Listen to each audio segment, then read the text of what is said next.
Battery Bill. Battery Bill. For cameras, computers, cars, or scooters. For trucks, boats, jet skis, remotes. Battery Bill. Battery Bill.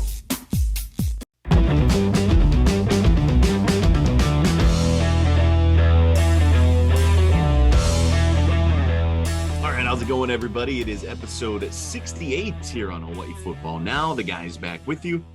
Jordan Helly, Hunter Hughes, here on another edition of HFN. A big mahalo to Spectrum Mobile, Hawaii USA Federal Credit Union, and Battery Bill for their continuing partnership and sponsorship of our humble pod here on the ESPN Honolulu family of outlets, if you will.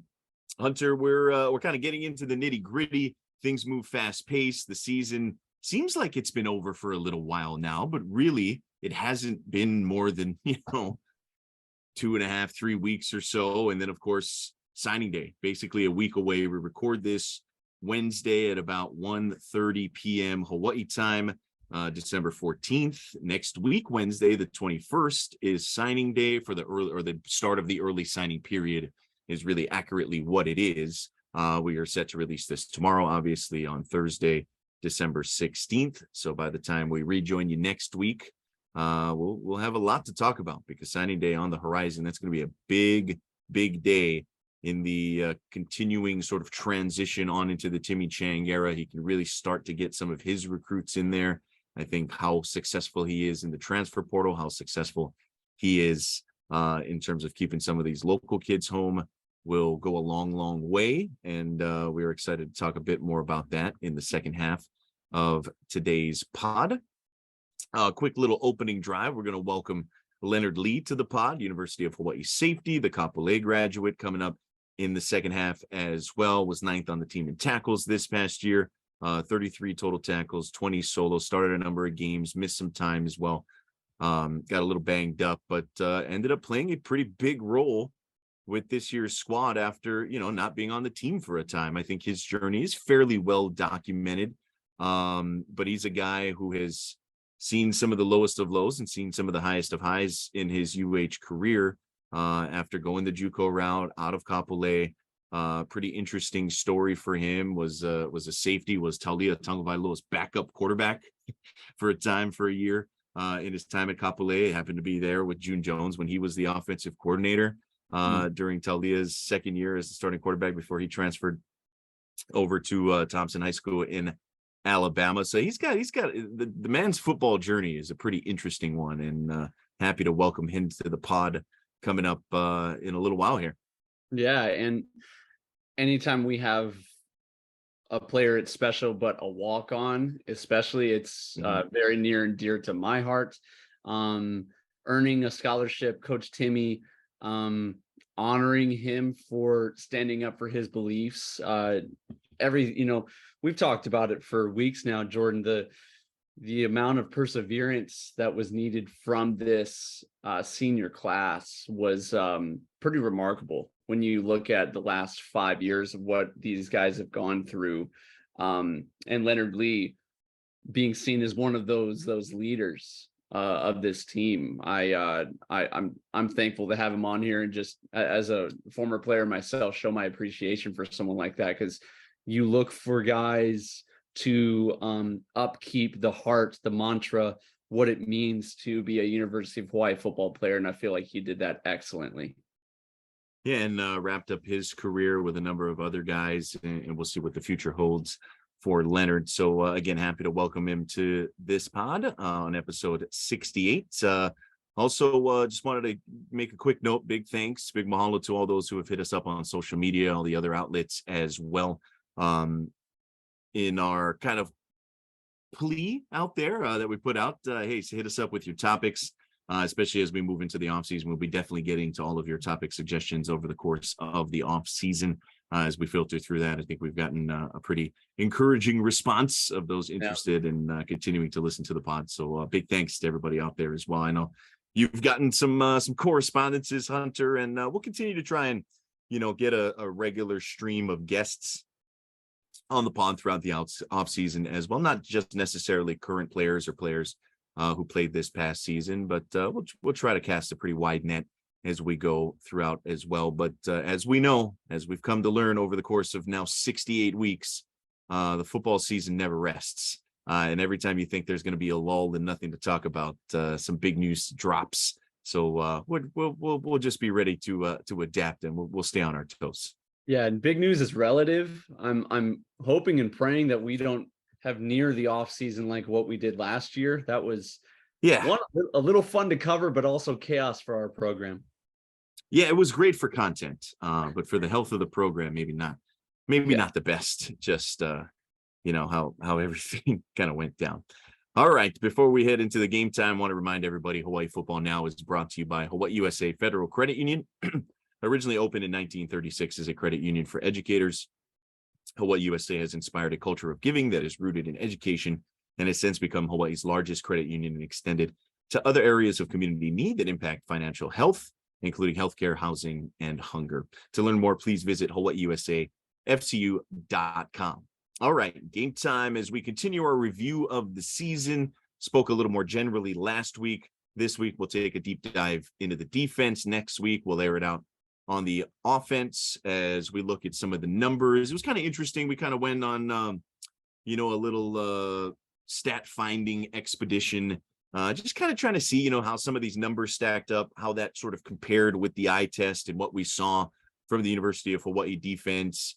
First year under a new regime, first year under a new defensive coordinator in Jake Yoro, who obviously has a lot of familiarity with this program, a lot of familiarity with the roster, one of the holdovers from the Todd Graham era, a guy who learned under, quite honestly, one of the more innovative defensive minds in Todd Graham, and a defense that was pretty darn successful, particularly in 2021, of taking away the football, and seeing how things kind of transition. Obviously, the players and the makeup of the defensive depth chart was vastly different than the year prior. And so you take that into account as well. But just some of your general thoughts, Hunter, before maybe we look at some of the numbers here as to how the defense stacked up, how that maybe compared with some of your expectations and what you saw from them over the course of, the marathon 13 game, basically, 15 week season or whatever it was.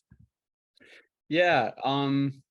Just brass tacks purposes right off the top of my head, I feel like when I look back on this season, the defense did pretty well. I do not share that sentiment for our offense, which we'll get into a different time. But Coach Yoro came in during the Rolo era whenever I was there. So I remember whenever he first stepped onto our campus. Very cool to see his progression just as a coach. Phenomenal recruiter. Players coach first kind of a guy, has a lot of great relationships with many of the players. Again, we talk about it all the time, but when you consider specific pieces that left this past year, mainly Darius Muasau at our middle linebacker position, Jonah La'alu, our nose tackle, who found his way over to the University of Oklahoma, of all places.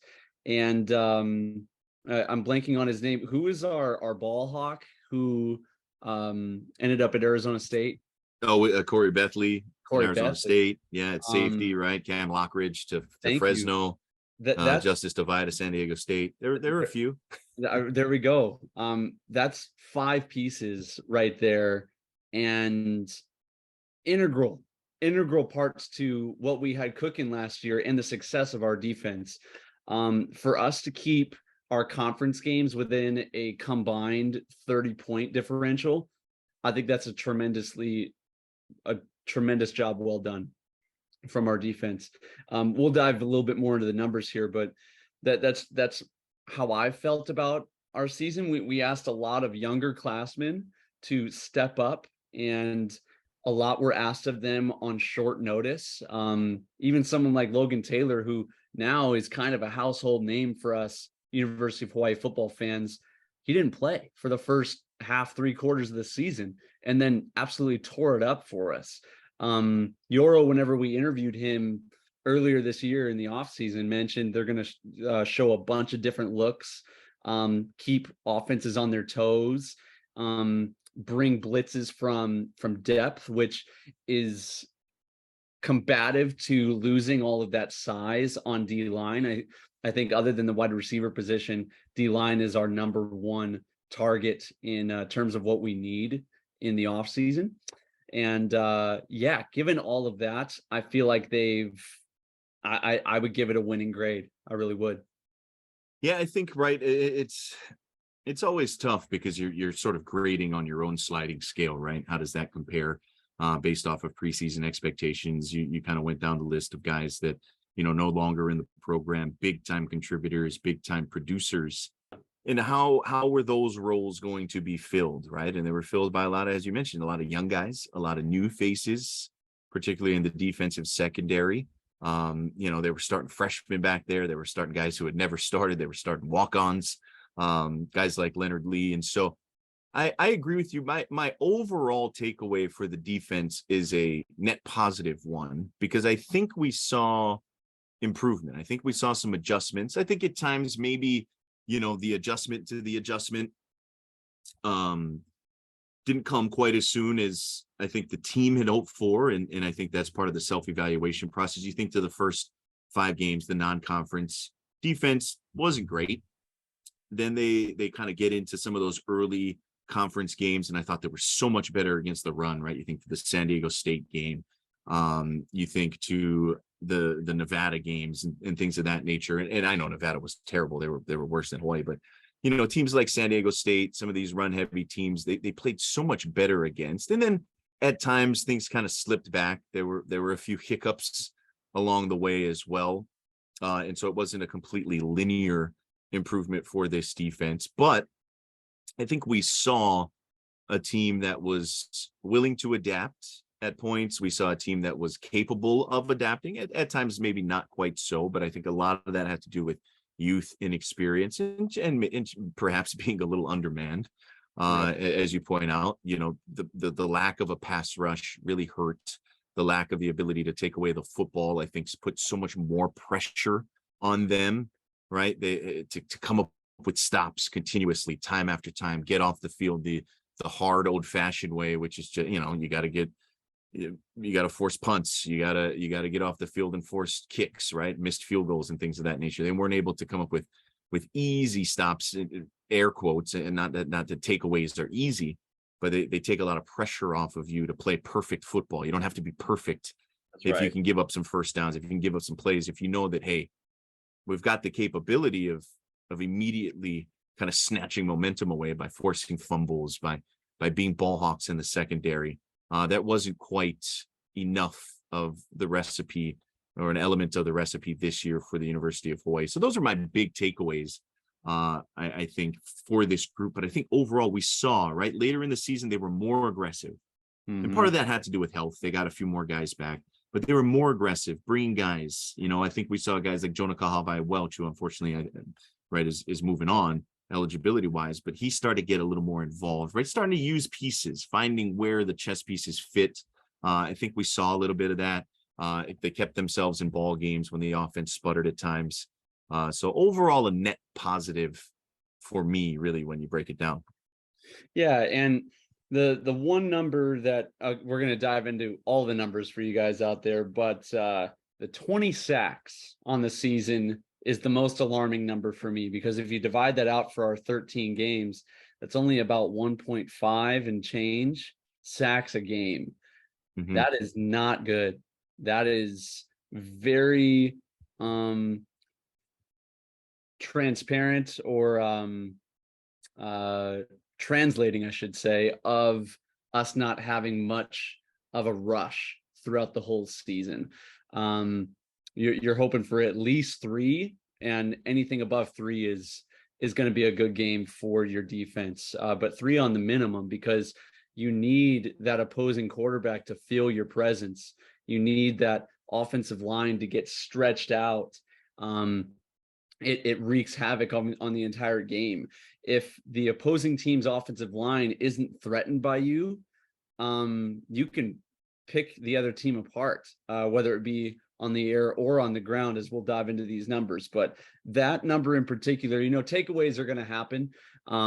Good players make great plays. And so Lockridge and a handful of other guys, last year did that for us, that they were game time players ready to make plays. I feel like some of our guys are still waiting for their skills and their maturity and their understanding of the game to put them in that playmaker kind of category. So yeah, that's kind of what I feel like our defense was this year, with a lot of upside with this crew of players. Yeah, I agree. And I right, that it's all related, right? Sacks also take pressure off your defense, and they apply pressure to the other team, and pressure usually results in turnovers. Yeah. Right. Fumbles, pressure throws sooner. And you look at 2021, they had 38 sacks, right? So nearly double the total a year ago. The UH defense, diving into some of these numbers, allowed 34.7 points per game. That number was down in Mountain West Conference games. They averaged 28 points per game allowed in conference games. And those numbers kind of get stretched out a little bit when you include the Michigan game, when you include the Fresno State game, right? Because 4 times they allowed 17 points or less. So basically a third of their games, they allowed 17 or less, three times in Mountain West play, right? They were 2-2 in those games, right? It's like, man, you give up 17 points or less, your odds of winning go way up.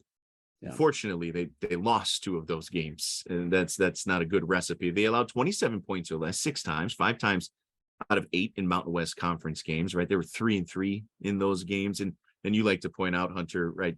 27, 28 points kind of as a magic number, a score a quarter, or a touchdown a quarter, you should say. You'll be in pretty good shape if you can average there. And that's not an egregious ask, right? That's not a I think an unfair ask in modern football. They gave up 31.4 points per game last year, so not terribly far off of that total for this group.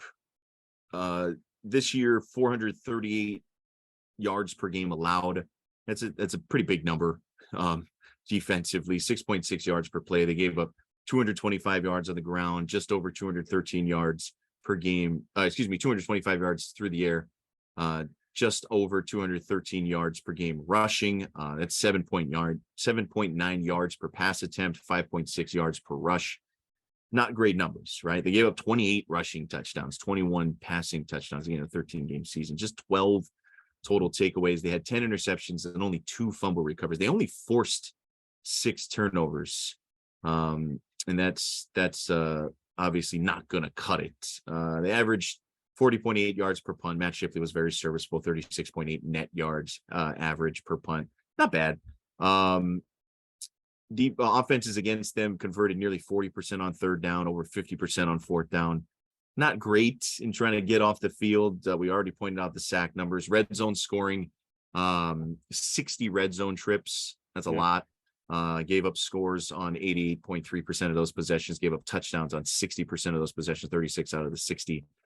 Just comparing that a little bit to last year, Hawaii gave up in 2021 over 445 yards of offense per game, over 289 yards passing yards per game. So that number is actually down this year, but they only gave up 156 rushing yards per game. And I think that was the big difference. They were much better against the run. 4 yards per attempt. You can kind of hover around there. That ain't too bad. And then the 27 takeaways last year. A big difference, right? They forced 20 fumbles last year. They recovered 13 of them. They were better on third down. They were better in the red zone with scoring and touchdowns overall. I don't think we need to necessarily dive into the exacts, but I don't think that's a huge surprise to anybody. A 6-7 team versus a 3-10 team there. Some of the individual leaders, Logan Taylor, who we mentioned, didn't really start until a couple of games into the Mountain West Conference season. That was a big reason he did not get conference postseason honors, because I think that was a dude who was probably second team all conference if he played the requisite number of games. I think whatever that threshold was, he just missed it. 49 solo tackles. So he leads the team in tackles after basically playing like 60% of the season, I think it was. Panay Pavihi with 78. Peter Manuma had 70. Interesting enough, right? Kind of your nickel or safety that we saw him play. Meki Pei, another safety, 53 tackles. He was 4th on the team. Verdell Edwards, the defensive back with 50 tackles, was 5th on the team. Lineman in that list. Yeah, so that's where I think things get a little telling, right? Where it's like, okay, you relied a ton on the back end of the defense. Yes. It was a defense that basically played two linebackers. You sort of had that third guy, whether it was Jonah Kahavai, Welch, the D lineman, right? On those guys. He had 7.5 tackles for loss. That led the team. 7.5 of his 26 total tackles. I thought really later on in the season, he played pretty well. Then Mekhi Page, your number 2 guy when it came to tackles for loss, safety, right? 5.5. Bless Mantala had 5.5. That's your defensive tackle, who again, that's good for Blessman, but I think overall not great for the team, because if he's third on the team from that interior position, that's not really what you're asking him to do. Pavihi had 5 tackles for loss. Andrew Troy had 5 tackles for loss. Those aren't eye-popping numbers. John Tui Tupou, another interior defensive lineman, had 3.5 sacks. That led the team. Not going to cut it, right? And again, coming from the inside, like those aren't any edge rushers. Pavihi had 2, Troy had 2, Kahavai Welch had 2. So when you look at some of those tackle numbers, you know, some guy like Taylor's impressive. Pavihi does what he does, right? The dude was just so consistent over the years. Obviously, Isaiah Tufanga's numbers weren't quite up there after, you know, tearing his knee, and you hope that he comes back all right. But you've already sort of pointed it out, right? Where the production is coming from isn't where you necessarily draw it up. I think you got to give a lot of credit to the guys who did put up some of these numbers. But I think it is a little indicative of how much they had to kind of piece this together patchwork style to just get the production needed to play quality defense, get off the field, right? And put together some of those elements. Yeah, this is I'm thankful for the numbers, Jordan, because we're just reading off a sheet rather than picking people apart name by name, you know, because we don't like them or something like that. This just shows from a non biased perspective on how we did. But even with these numbers, holding Mountain West opponents to 28 a game, that's a winnable thing, or that's a winnable milestone, I should say. Our offense needed to do a better job of keeping our defense off the field, scoring more points. I don't have it in front of me right now, but the run and shoot days, we were averaging well over 30 points a game. If our defense just does this, that's plenty to get us into the winning conversation. So we're not going to have a D line like an SEC team, like what we saw with Vanderbilt, and they're not even close to Georgia or Alabama or those guys. They control the game. It's very difficult to run on big D linemen like that, but it's oftentimes very difficult for us to recruit that kind of a guy here. So in the same way on the offensive side of the football, we're forced to have guys play alternate positions and kind of play hybrid with the run and shoot style of an offense. I feel like much is asked of similar guys on the defensive side of the front, bringing safeties down, bringing linebackers down, playing off the edge.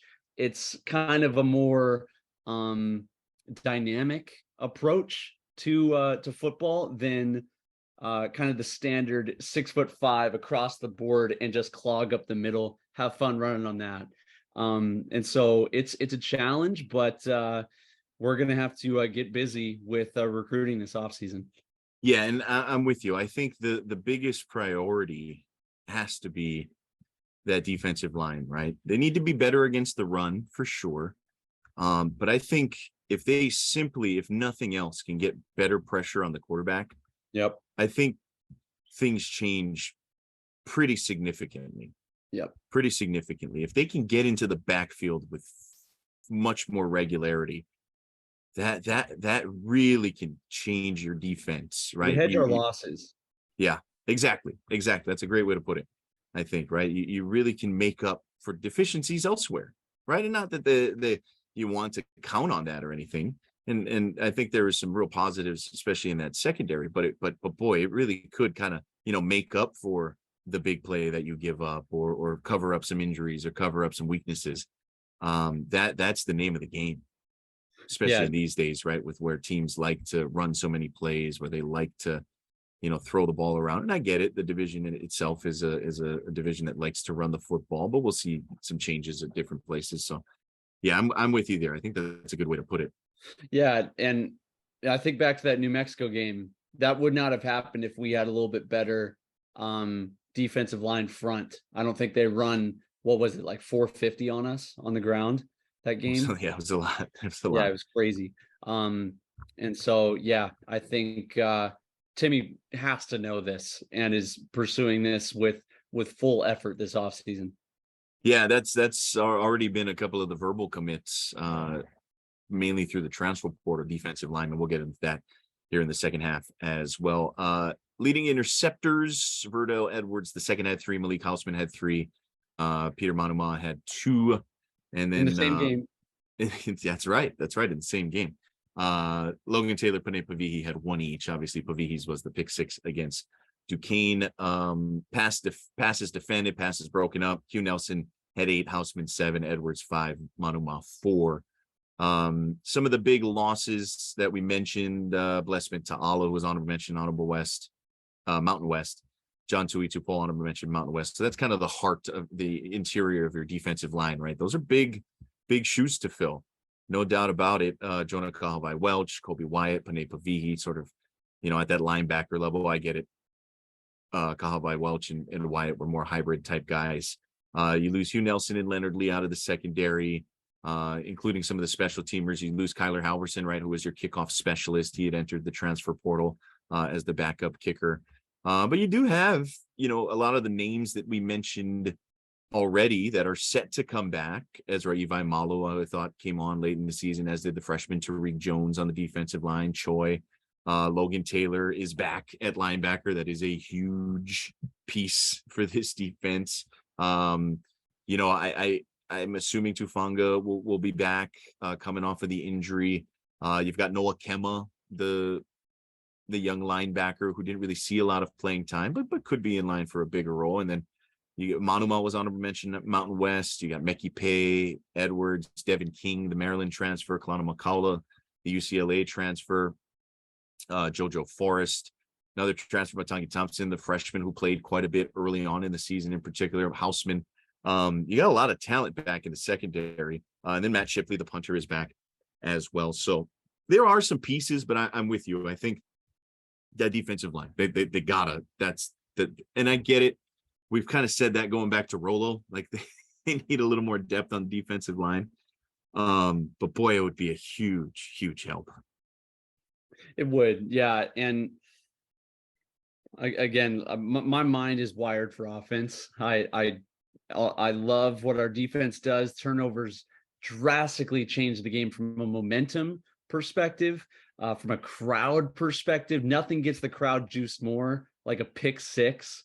Of all the football I've been around, no touchdown thrown equals the jolt that you feel from a pick 6 or a fumble recovery. It's magic when that stuff happens, and it reverberates through an entire team. And so, yeah, even though offense is definitely a vocal point for us, that the defense needs to be improved. So I'm with you, Jordan. Yeah, I'm with you there. All right, that'll kind of wrap things up. Again, we'll have a little bit more of an offensive discussion for next week as well. Quick halftime break, and on the other side, we got Leonard Lee joining the pod. Excited about that. We'll be back with more Hawaii Football Now.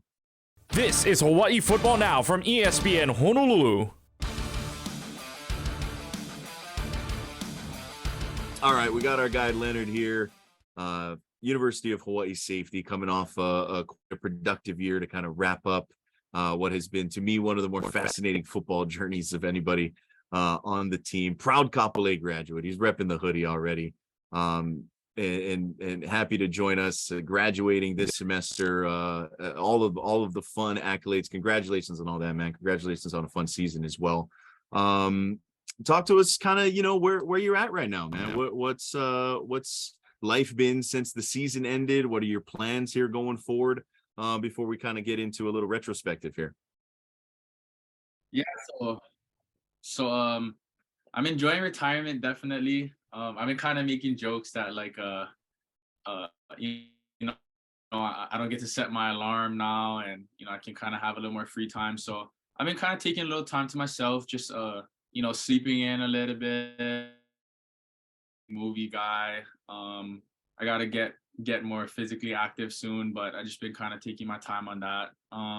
And then my future plans, I'm kind of not sure. I'm gonna try and be a graduate assistant at UH. I would like to explore that option and see where that takes me. I love the program a lot, so I'm gonna see where that takes me. Try that route, and then just kind of go from there. See where that goes. No, that's pretty cool. Is that something you had sort of envisioned from before? You know, kind of getting into the coaching route? I definitely wanted to try Coach Kapolei. I used to tell Hernandez that I want to take his job, and now that Coach Chang came along, I've been telling him I want to take his job. So we'll see. I mean, I like the more mental side of football. I've never been like the best athlete, so I like the more mental side of football, film, and a little more X's and O's and stuff. So yeah, Coach Chang, I'm trying to get his job right now. That's awesome, man. As someone that was a former player just a few years ago, knowing a little bit more of the back end of what you went through the whole COVID era, and with the Graham era, the former quarterback Justin was a good friend of mine. I know kind of his journey wasn't the same as yours, but kind of in the same vein.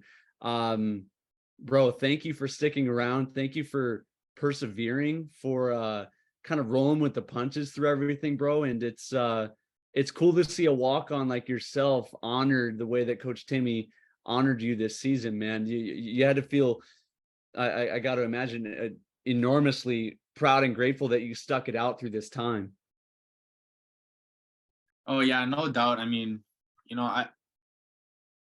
all the like big, like senior night, Coach Chang's first win, team meetings, I would always just go to him and kind of when he's alone, I would go to him and just tell him like thank you for all this, because I got to experience it. I wasn't gonna be able to experience any of that, as you guys know. So anytime those big moments happen, I told him thank you for giving me a second chance and allowing me to experience this. And even the season went a couple different ways. Like I got hurt early in the season, and that was rough. But I don't know. After everything I've been through, it's just like it's just kind of rolling with the punches, like you said. I mean, I've been through so much already that I feel like there's nothing that can really bring me down, drag me down. So I just look at it as another opportunity to just grow from a hard situation. So I mean, yeah, back to that. Coach Chang, I tell him all the time, thank you, and he really doesn't know how much he's done for me. And Mrs. Chang, I tell her all the time, thank you for allowing me to be here. And so I'm like a broken record, but I'm just blessed and grateful for all of it. Leonard, obviously Coach Yoro was a part of the defensive staff last year. Talk about what that was like with him now at the helm at defensive coordinator, because he was kind of directly over you in the DBs and the secondary. What was that like? I already know he's such a great players coach. What would you say to him as a defensive coordinator? Yeah, I think he's in the spot that he should be in right now. He's been here for a while and worked his way up, and I think he had a good first year. I mean, it's obviously tough. You look at the stats and things like that, and the wins and losses, whatever. But I mean, if you look at our improvement from that first half of the season to the second half, there was a big change, and games were a lot closer, and everybody knows whatever, we had those like 4 stretch of games where we lost by like a total of 20 points or whatever. And I think he did what he could with what he had. So I mean, I think he's in the right spot. He's definitely learning, and throughout the year he would tell us too, like this is my first time, and a lot of the coaches like Coach Chang would tell us, hey, this is my first year as a head coach, so we're learning and growing. So Coach Yaro was real straight up with us and told us, I mean, every week we're gonna go back to work no matter what it was. If we got blown out, if it was a close game, we're gonna approach it the same way. And throughout the week, earlier in the week actually, we would go through like our tips to tips for success or something like that, and he would always have pretty much the same ones, and it kind of let you know that this is our foundation right here, this is what we're gonna build and grow on. So I think he did a good job, and I think he's only gonna get better at his job. Yeah, I'm kind of curious, Leonard, what was it about this coaching staff? You mentioned a couple of guys in Coach Yoro, Coach Chang, that because I think from a player's perspective, right? It's like, yeah, hey, we've got these new coaches and that brings with some excitement, but it's like, hey, you want guys that that kind of are decisive or bring experience. And so I guess my question is, what was it about this group of coaches that won over the trust of the players in the locker room to sort of allow them to go through some growing pains? I don't know if that makes sense, right? So it's like, I think that's a little dicey for a young new coach, right? It's like, hey, I'm going through it's a very public learning curve, right? Where you got to go out there and you got to get the job done. And so what was it about this group of coaches that sort of won you guys over and where you guys could be very open to them going through that process with you and not having it be kind of frustrating or not having it be divisive, if that makes sense?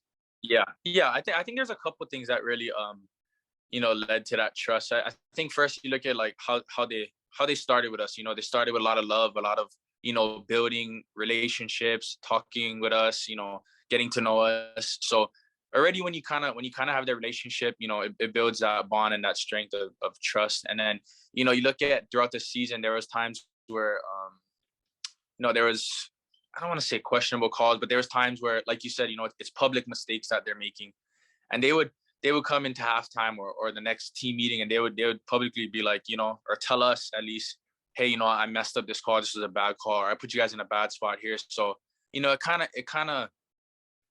kind of gives you that, okay, he's taking ownership, we take ownership, and then we kind of just build off each other. So I think when you look at those things of, them loving us, them building that trust, them, taking ownership, and then, kind of just being in the same situation, a lot of first time players, first year guys who are later in their career, but playing a lot starting now. And then coaches who are, a little towards the back end of their career, who are thrusted into a DC job or a head coaching job. And, I think just us being on the same page, being on the same level, just in different spots was big. So, the love, the trust, the openness, and then kind of being in the same situation was big. I'll save you, bro. Just, you won't have to say anything. Let me jump in real quick. For those listening at home, that was not apparent in the last coaching staff. There was a lot of blaming. There was a lot of shaming. There was very little listening. There was very little accountability for blown calls or missed assignments from the coaching staff. And that's why we saw what happened in the offseason. And so to hear that from a player just this very next year, that was immediately turned, that's really reassuring and something that we can continue to build off of. So I just wanted to throw that in there for a second, bro. But yeah, for sure. As you kind of joked to earlier about, hey, I'm coming for Coach Timmy Chang's job, and you're kind of making that transition from player into coach. Put yourself in his shoes right now. We're needing to recruit. We're needing to keep local talent home. In this new transfer culture, name, image, and likeness, hoopla, kind of a college football world. What would you do if you were in his shoes right now to keep local talent home and build a winning program here at UH? To keep local talent at home, I think that's a real tough one. You see a lot of the high recruits going away, but one thing he's doing is really smart. I think he's welcoming guys who left but want to come back and enter that portal. So you're looking at the guys who are high recruits out of high school, but they leave and maybe they're missing family, they're a little homesick, or they're just not in the right situation football wise. So I think that's a big thing is getting those guys who are from here and then leave but want to come back. And then I think it starts at one. I think landing one big recruit can kind of have like a snowball effect. It's good. And I'm waiting to see that one guy who's gonna turn down big schools and come to Hawaii and play home, and then lead to another guy who's, I'm gonna stay home with him. And I think that's gonna be big. The name, image, likeness, that's always a tough one. You got bigger schools that can offer so much, but I can't remember who I was telling this to, but I was saying that you really don't know how special like Hawaii is as a state and as a program until you come here. So, you know, they come on official visits and they just see paradise, and that's cool and all, but you really don't see how special it is in the locker room, how close guys are, you know, how we sit down, we eat, and we talk story with each other for hours. And you know, it's a bunch of different guys, mainland guys, Hawaii guys, you know, whatever, Canada guys from, you know, out the country. So I think those are three big things that if you look, you know, the guys going away, coming back home, if we can land one, that'll just, you know, really love Hawaii and be like, you know, there's no other way I can put Hawaii on the map, no bigger way I can put Hawaii on the map than staying home and playing for them. And then, you know, once those guys are here, they'll realize how special it is. Yeah, and it's kind of funny because I think, you know, Coach Chang very much can say like that's what he did, right? As a guy who turned down some bigger offers and stayed home, and we all saw how that kind of transformed the program in a lot of ways. You've been I've seen some of your tweets saying, hey man, you know, some of these local boys in the transfer portal, if they get a chance to come home, and not that you necessarily went through that route, but having spent some time playing college football on the mainland in your junior college days, which I get is a much different path than you know, somebody going to a Power 5 school and then coming home, but in a way it is similar in the fact that you got to experience college football on the mainland, and then also got to experience college football at home in front of your friends and your family in that nature. And I got to imagine, as you point out, that is, or that has to be a huge recruiting pipeline for the University of Hawaii, the guys that, you know, went away, whether to junior college or to four-year schools, and now in the transfer portal, that, hey, you might not get these guys out of high school, but, you know, after they've gotten their experience on the mainland, it's like, hey, this it's kind of nice at home too. Yeah. So, sorry, what was the question for that? Yeah. And so I how important does that have to be for, you know, the University of Hawaii to kind of keep building to get those guys, you know, maybe not out of high school, but to get them on the bounce back via the transfer portal, or get guys from junior college that spent some time away, but now maybe are looking to come back home? Yeah, I think that's big.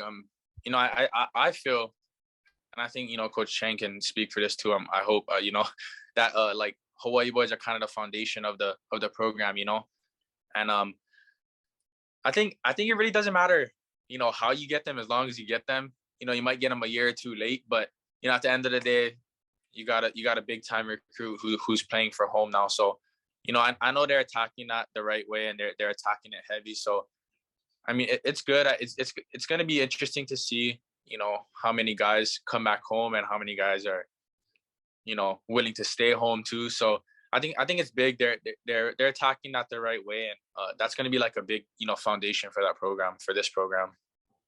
Bro, we cannot have Halle guys leading the Haka. It's just not going to work.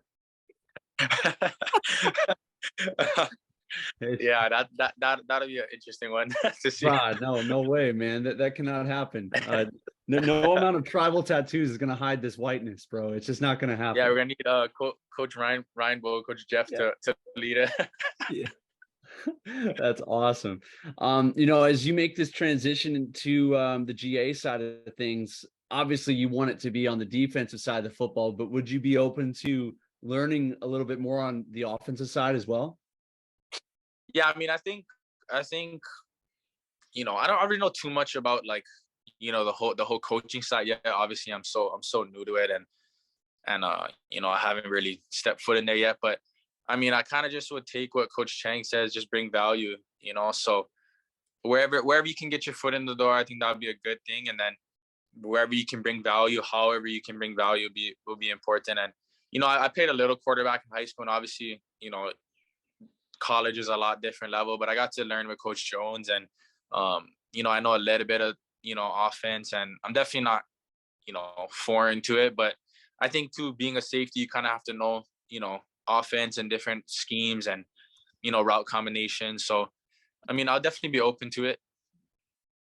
Yeah, and that I just think your football journey is so fascinating, because your time at Kapolei High School, right, and you played for Darren Hernandez, who's been there since like the school opened, one of the veteran deans of high school football. But you also were obviously a terrific defensive back, but you were the back quarterback for a time. I think you started at a certain point. But you played quarterback at the same time as Talia Tagovailoa, and June Jones was your offensive coordinator. And then you go off to junior college and you play, at a pretty successful junior college. Then you come here to Hawaii and you play for, you're there with Rolo, who's this, very kind of quirky offensive mind that is his own unique character. You're obviously there through the Graham era and sort of everything that came with that, both on and off the field, and COVID and Aloha Stadium and no fans in the stands. And then you get a chance to finish up with Timmy Chang, right? Who's one of the biggest figures of, Hawaii football ever, and a guy who's kind of finding his way, and a guy that obviously you have developed quite the relationship with and whatnot. And so I just kind of curious, like, with all of these different characters that you've played for and learned from and spent time with, we're talking about some really, really smart football minds, and guys that kind of do things maybe their own way, a little differently, right? What has that been like for you, and how have you stored all of that experience and knowledge of your time with all of these different dudes?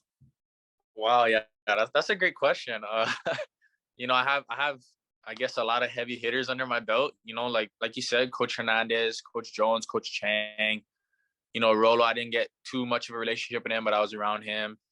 I kind of just take little things from each guy, and Coach Hernandez, he's like a walking, stat book. He knows everything. So yeah. So that kind of stuff, I take it from him. Remembering things, memory. Whether it be somebody's stats, somebody's name. So I definitely know a lot of high school guys from the past too that are legends. So him, I would say, like, a lot of brain power. Coach Jones was a real, his saying was, one play and flush. It would just be, you make a bad play, flush it. You can't do anything about it. You let it go and stuff. And then Coach Chang is just bring value.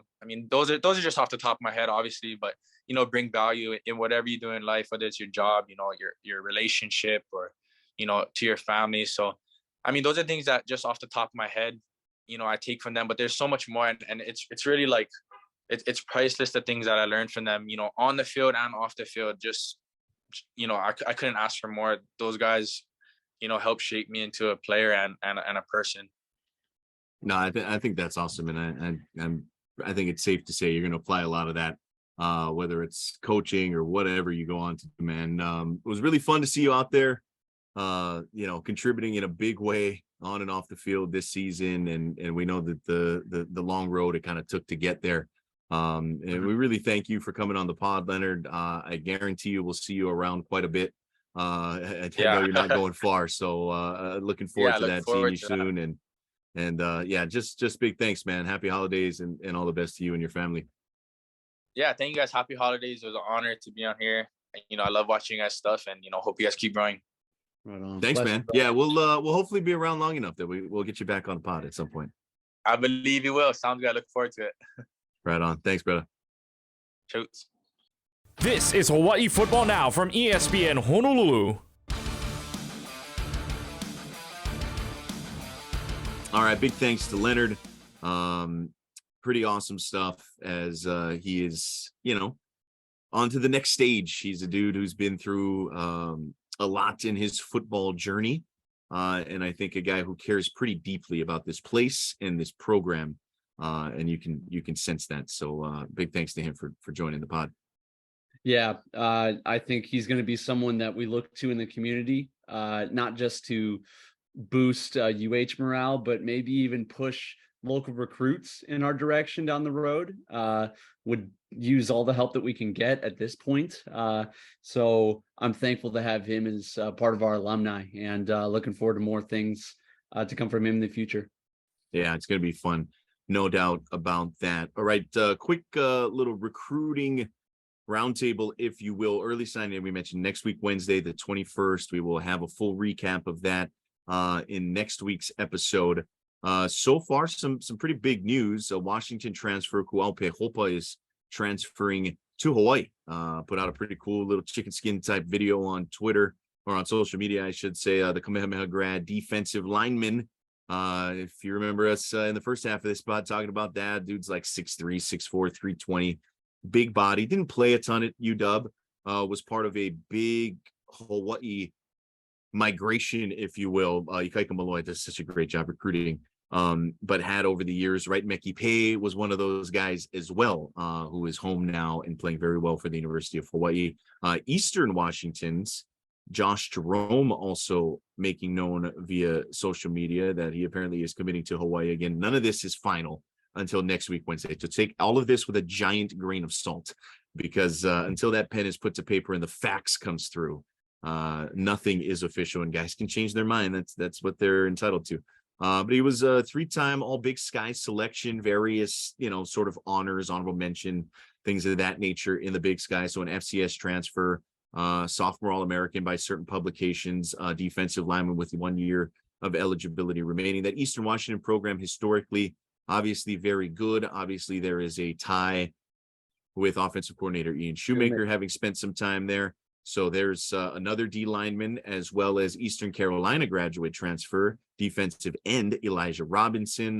There have been local reporting there as well. Stephen Tsai had a nice little profile on him in the Star Advertiser. He is verbal to UH, 6'4", 250 pounds, local kid out of Wilmington, North Carolina, missed all of 2021 with a hand injury, minimal time this past year. So the FBS transfers, Beopa, Washington, they haven't played a ton. So that's always kind of interesting to see how they step into bigger roles, right? We've seen guys come in and play great. We've seen guys come in and kind of fizzle out. That's just, I think, the natural sort of order of things. But we talked about D-line. It seems like they have also been targeting that, Hunter, and it's not like because we told them so. These guys know what they're doing. Yes, it's not so much a thanks to these guys for listening to us, because hey, we're just part of the craze at this point. It just shows that they see what we see, and they know how to right this ship. I'm thankful for these guys, these coaches being in the position that they are, because I believe that they're the right ones to help us steer the ship in the right direction. You mentioned Ku'au from Kamehameha not playing at Washington. He will play a lot here at University of Hawaii. I guarantee. Well, he'll get a chance, that's for sure. And you can't teach big, man. This Elijah Robinson guy, 6'4", 250, with a hand injury. I love that it's a hand injury and not a knee injury or something like that, because on the D line, you're really just smacking people around and looking to grab somebody. So I'm sure he'll be well rested for this season. Yeah, so it'll be pretty interesting. On a less positive note, I guess I should say, from a University of Hawaii perspective, that is, Waianae offensive tackle Josiah Timoteo, who was, if you remember, and we talked about it on this pod earlier this year in the summer, was part of a trio of local commits who all committed kind of at the same time to the University of Hawaii. He now becomes the second of those three to decommit. He is also the second of those three to commit instead to a conference rival. He recently announced that he is instead now committed to Nevada. You remember Mason Mua'au, not long after he committed to the University of Hawaii, flipped that to Colorado State, the former St. Louis wide receiver who played this past year at Campbell. Very, very prolific receiver in his own right. So, yeah, kind of, big losses for Hawaii in that sense. Punahou quarterback John Kiawe Sangalopolitele was the third of those three. And as far as I have been able to see, he is still a University of Hawaii commit. Helped lead Punahou to the ILH championship and a runner-up finish in the Open Division State Tournament. And of course, we can get into this a little bit more in depth next week, Hunter. We'll have a little more time, but keeping local kids home, that's another huge priority. And this was sort of touted as a big thing, right? And we talked about a positive offseason, winning the offseason, things like that, making inroads with local programs, local recruits. And this group of three, it was like, hey, that's a positive sign. Unfortunately, two of those three now are not coming and going to conference rivals, and that's I wouldn't say an L or anything like that, but it's a blow. It's a big blow to this recruiting effort. Yeah, it's a little confusing considering we smoked Nevada this year. So of all the other schools, I get like, all right, maybe there's a better promise that they're winning or putting something together, but good chance this guy was going to come in and start for us right off the bat, and rebuild that offensive line, probably get a chance to play as a freshman.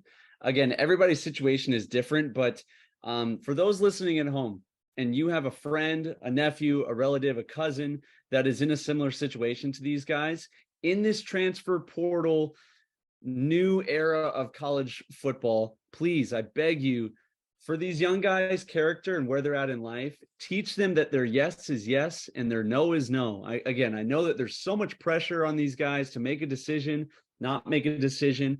Whenever they open their mouth on Twitter, it gets broadcasted to the whole world. It's so much pressure on these young guys, but there's nothing wrong with just keeping your mouth shut and saying, I'm exploring my options right now. Because later on down the road, maybe I'm making too big of a deal out of it. I don't know. Someone, whenever he's in a job interview, will say, well, he committed to UH and then decommitted to go someplace else. It's not a good look.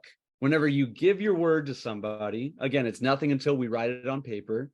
But when you say it to somebody and then you don't back it up, it kind of puts a little blemish on you not being able to uphold your word. And I'm sorry if that's a little intense for some people. That's just how I was raised, a little more old fashioned, but this is a lesson right here, because we don't need to see that local kids. If you don't want to play at UH, all good, go someplace else. But I think there's a lesson here to be transmitted into the area, if that makes sense. Yeah. And I think, the reality of things now, right, is for these coaches, it's, you got to keep the door open, right? Because you never know who's going to want to transfer home eventually via the portal, like Pehopa or Meki Pay the year before, Kalana McCullough. And so, who knows? Maybe these guys eventually end up back here after trying it out at some mainland programs. Again, we'll have a ton more on the recruiting conversation next week, right here on the pod. We'll dive into some of the offensive numbers as well. We'll save your comments and topic suggestions for future episodes. Keep them coming. We really appreciate all of that. For my quick overtime here, Hunter, you're a big offensive guy. You'd love to throw it all over the place, as do I, or as am I. And Mike Leach, man, one of the all-time classic figures in college football, one of the more influential guys in college football in terms of his offensive innovations and whatnot. And I think sort of this kindred connection with Hawaii fans, right? Because of the style of offense. It was actually a guy who was very close to former Hawaii coach Nick Rolovich. He also had a really good relationship with June Jones as well. I encourage folks on today's episode, this is Wednesday, December 14th, the episode of Let's Talk Sports with Kapolei. He had June on and actually talked to June about Mike Leach. And naturally, June had a couple of fun stories of Mike Leach, and actually was in contact with Coach Leach, and those two were sharing some war stories and offensive conversations as recently as last week, the end of last week, before obviously Coach Leach fell tragically ill over the weekend. So he obviously June's getting back into coaching as the offensive coordinator of the Seattle Sea Dragons of this latest iteration of the XFL. But he had some pretty cool stuff. So you can go check that out on all the archives on ESPN Honolulu, the app feed as well in podcast form. But yeah, man, that's a bummer. And the sudden nature of it all, obviously, I think makes it sting a little bit more because nobody saw it coming. But Mississippi State's going to play out the bowl game in honor of him. That's pretty cool stuff. Yeah. And not just from a football standpoint, but a personality standpoint, Leach was someone who just did it differently. Thought outside the box, responded to orders outside the box. Yeah, the Pirate. He just with a straight face, with a dry, unconventional sense of humor. He was a unique dude, man, and it's definitely a loss whenever an icon like that leaves the game. So yeah, rest in peace to Coach Leach. Yeah, no doubt about that. All right, that's going to do it for us here on episode 68 of Hawaii Football Now. Again, a big mahalo to Spectrum Mobile, Hawaii USA, Federal Credit Union, and Battery Bill for their continuing sponsorship of the pod.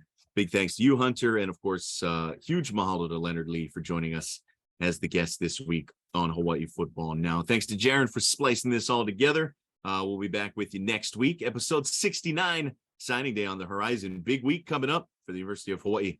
We'll see you then right here on Hawaii Football Now. Aloha. You've been listening to Hawaii Football Now with Jordan Helly and Hunter Hughes, all from ESPN Honolulu.